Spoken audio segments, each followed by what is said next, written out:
I'll tell you how I know 2020 was a weird year, okay? For not just like the world, but just like our country. It was just 2020 was a weird year because there was this group of privileged people, okay? And I know that they were privileged because their biggest concern, like their most important problem, was nepotism in Bollywood. No, WHO just declared global pandemic. No, 1 second, wait. Nepotism in Bollywood. Focus. Okay? And it wasn't like general, it was like a very specific type of nepotism, right? It wasn't like, oh, I'm having difficulty becoming a sound engineer. No. It wasn't that shit. They were upset that kids of stars are becoming stars. Who's making them? Like one of these star kids, he has a way higher Instagram following than I do. Way higher. He hasn't even started talking. Hey, he didn't create the account also. What the fuck? I'm flying from Bangalore for this shit. Who is making them stars, right? Also these star kids, no? I genuinely believe this.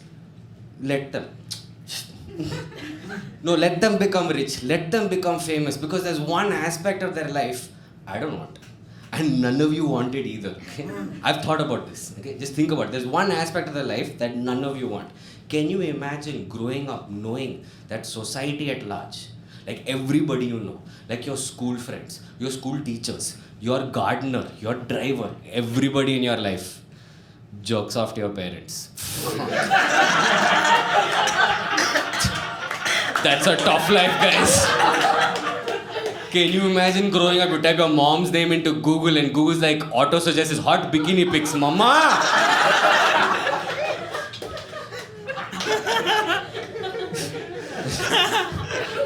The people who are not laughing right now, they just thought of their own mom in bikini. I'm so sorry. I'm so sorry I put that image in your head, guys. Can you imagine growing up, you type your dad's name into YouTube and the auto-suggests rape scene compilation. Papa! Can you imagine that the shooting of that rape scene is your parents' version of How I Met Your Mother? Let them. That's why they do drugs. Give them more. My dad played a midget. Give him drugs, dude.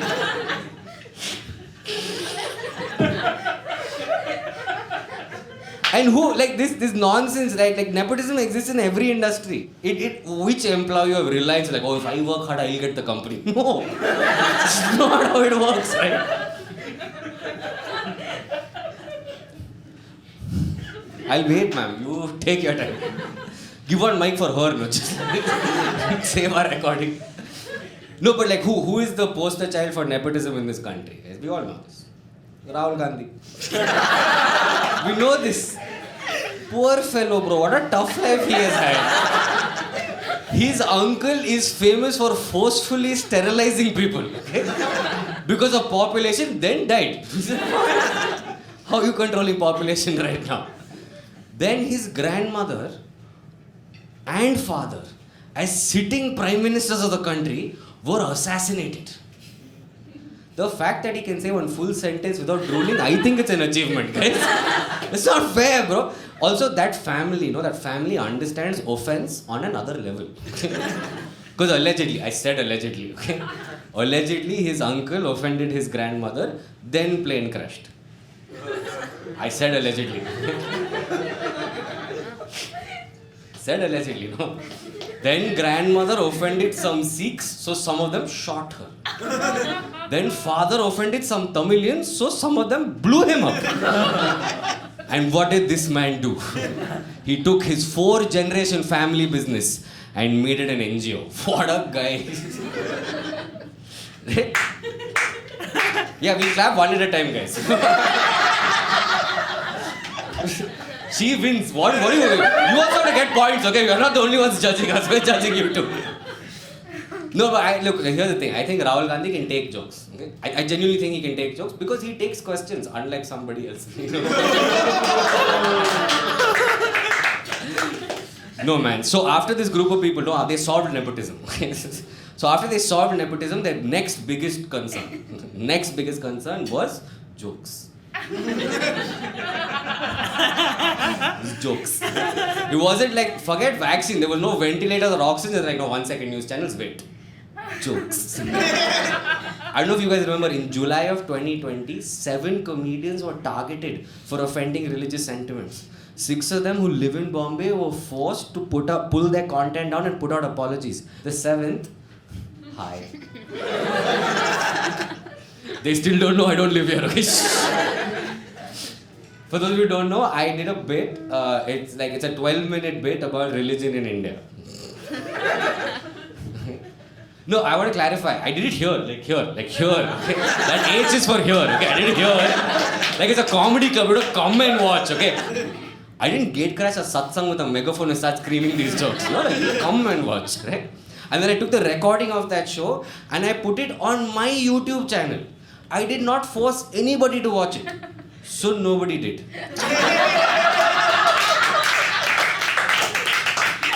Like my immunity is so strong, my YouTube channel also doesn't get viral. Just laughing at my pain right now.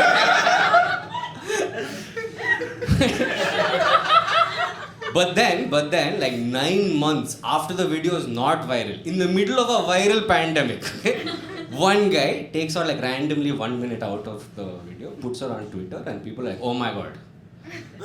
Now if you're wondering what the difference of that 1 minute versus that 1 minute inside the 12 minutes, it's the difference between mirchi and mirchi bhaji. I rapped it, dude. You know, have you guys had an jalapeno cheese popper? You know what I'm talking about? Yeah. Now imagine you order that at a restaurant, and in between the kitchen and your table, one guy is removing the jalapeno and giving you that. Like, it's spicy! It's spicy! That guy doesn't even work at the restaurant. Okay, it's like, you can't blame the chef. That's all I'm saying. And so I felt the full wrath of that saffron social media army. Just like nicely, they worked in like 8-hour shifts. Okay, for 1 week, like they got a job sheet on Monday, like troll this list of people. My name's on that list. 1 week later, my name's not on that list. I didn't know this. I'm waiting. I'm like, no, come back. So close to becoming viral. Come back. Except for Vedant. Vedant is now a part of my life. Since then, every time I put out a story, like even for today's show, I put out a story, he comes and, hey, tere maa ke chut pe joke marna, and leaves. Every day. Vedant is now a part of my life. Okay? I took care of him. Keep him there. And I was getting 20 death threats per minute. Okay? I had to leave my phone on the side. 20 death threats per minute. And because I'm a male comedian, no rape threats. Okay? No, a lot of men wanted to shove all kinds of things up my ass, but I don't think they were being sexual about it. The rape threats were restricted to my real mother and imaginary sisters. I know, that's a fucked up thing to say, right? I know, it's a fucked up thing to say because... But what is the etiquette of receiving a rape threat against your mother, right? If there's a protocol for me to follow, I'll follow, right? But here's the thing, I was getting 20 death threats per minute. I was getting all these threats, like shitting on my comedy. I did nothing, there's a pandemic going on. And I was feeling bad, right? Like there's a pain that's going on. And then in the middle of all this, some of these threats that I got, gems. What laughter I got, I got 4 new stretch marks from laughing that day. Okay? I'm here to share those gems with you guys, bro. Wow. This one guy every day was like, how dare you? Okay, what daring is it? How dare you say that Brahmins have oppressed other people? And I was like, what? We live in a country where it's now daring to quote history. I'm quoting the guy who wrote the constitution. How is this, like this, just me doing this is daring. This should be the new Mountain Dew advertisement. Like, dar ke aage, gaan mein trishul.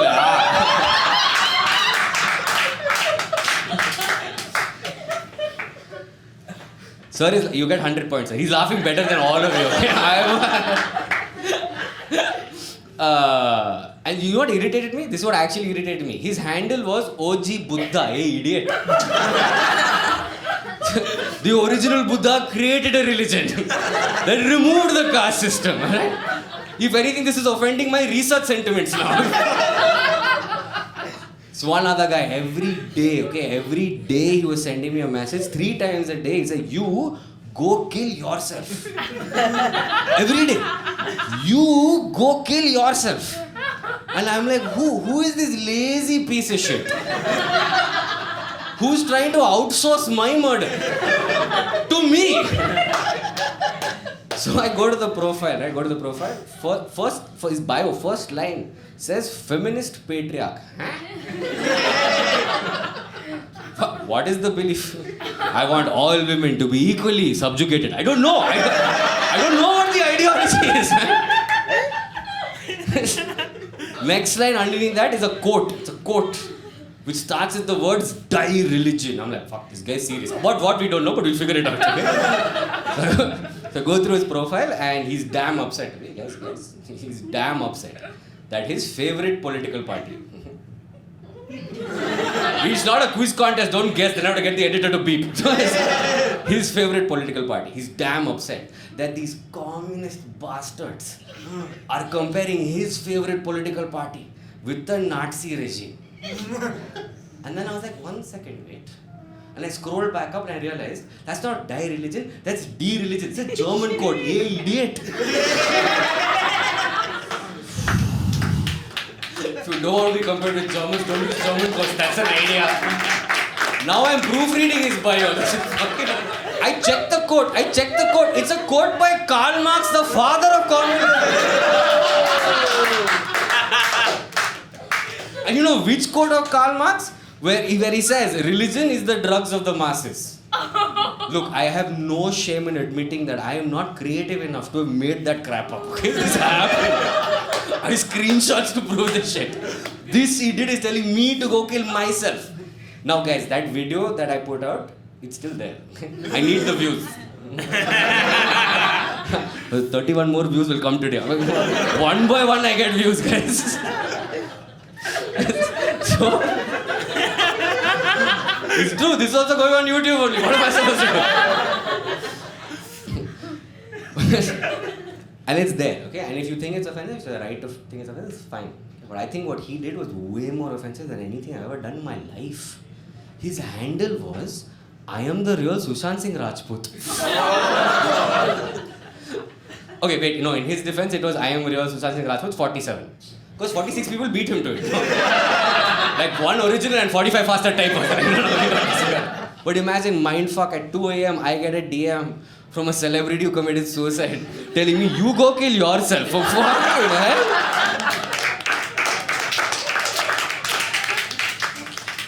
His other handle every day was like, you come outside your house to see what I'll do to you. I found your address. I'm waiting outside your house. You come, I'm waiting.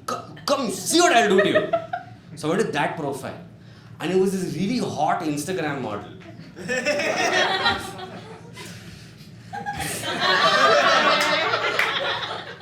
Guys, I'm not gonna lie. I've been an atheist for 16 years of my life. But in that moment, I was like, maybe.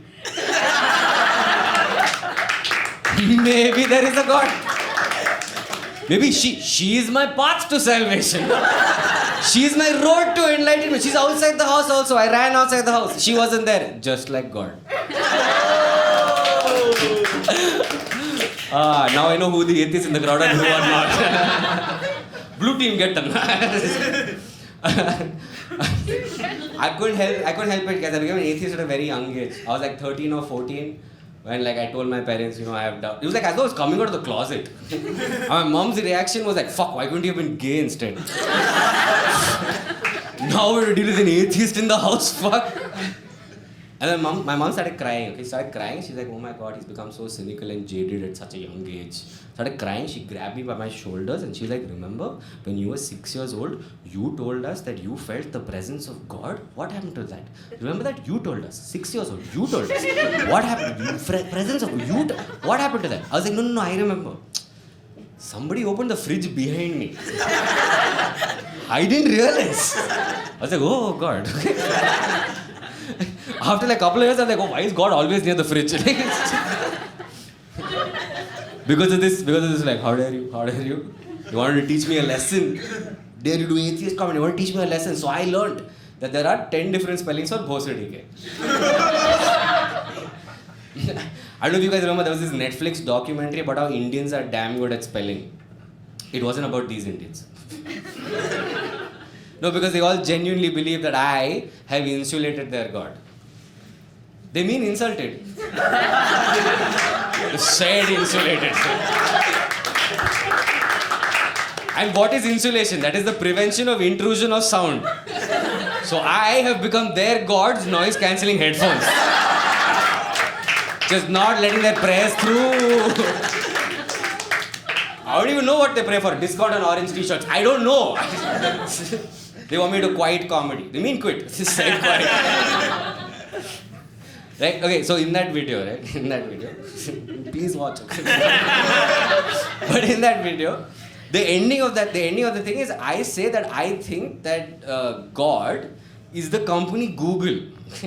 It's just silly jokes. Okay, it's just, oh, you're confused as to why, ma'am. I can see. She's like, why do you think God? See, when I ask my God a question, I actually get answers. Okay, just show of hands, how many of you have smartphones here?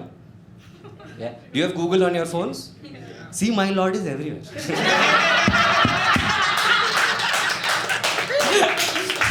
And for the long version, please watch, okay? It's on YouTube, a subsidiary of Google. But here's the thing, okay? I'm not trying to attack anybody's personal beliefs. I'm just trying to fix mine. Not trying to attack yours, just trying to fix mine, right? So if you believe in God, there is a God, there's a maker, I will fight for your right to believe in it. Outside now also, after the show. I will fight for your right to believe in whatever you want to believe in. But if you believe in God, that there is a maker, creator, whatever, then you have to believe that your God made me do these jokes, no? If you didn't like it, God made you watch me. What about it? That's been my time, guys. You've been a fantastic audience. Back your host, Shunky. Arnav Rao, ladies and gentlemen. Thank you so much for watching till the end. Please like, share, and subscribe. Bhaskar Bhanchod.